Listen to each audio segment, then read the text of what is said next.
Bonsoir Geneviève Berthy. Bonsoir Amélie. Quelle est la tonalité de la rentrée sur Monaco Info?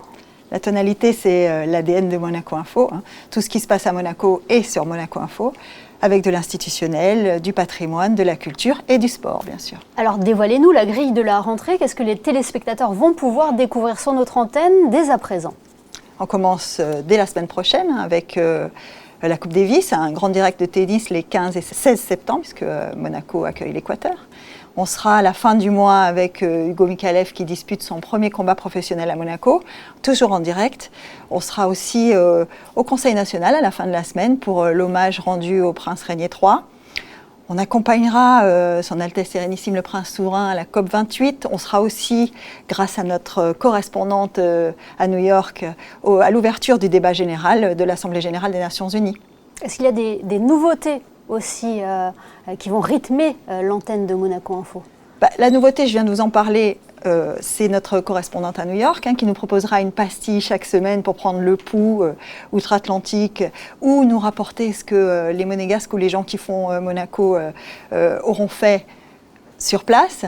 La deuxième nouveauté, qui en est une sans être une, c'est la reprise des experts football avec David Ducci, qui est l'assistant d'Hervé Renard en équipe de France et qui surtout a été formé à l'AS Monaco. On sera aussi avec Ali Traoré pour les experts basket. Et puis une édition le dimanche, en fin de journée, un nouveau rendez-vous à 18h30 pour l'actualité du week-end, les résultats sportifs et tout ce qui se sera passé le dimanche avant notre 19h du lundi. Vous l'avez dit, tout ce qui se passe à Monaco et sur Monaco Info, on pourrait rajouter aussi et sur tous ces supports. Alors oui, c'est bien d'avoir rendez-vous avec la lucarne dans le salon, c'est aussi bien d'avoir rendez-vous avec notre communauté, avec ce qu'il y a dans notre poche, dans notre sac, une tablette, un smartphone. Donc nous avons déjà développé une communauté sur le réseau, on est sur Instagram, sur TikTok avec un nouveau format qui s'appelle le 60 secondes, qui est un décryptage de l'actualité monégasque.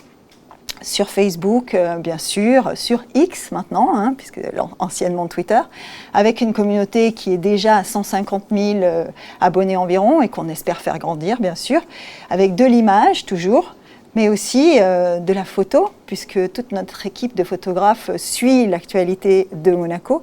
Et c'est une autre façon de parler à la communauté aussi. Bien, merci beaucoup Geneviève Berthy. Merci Émilie.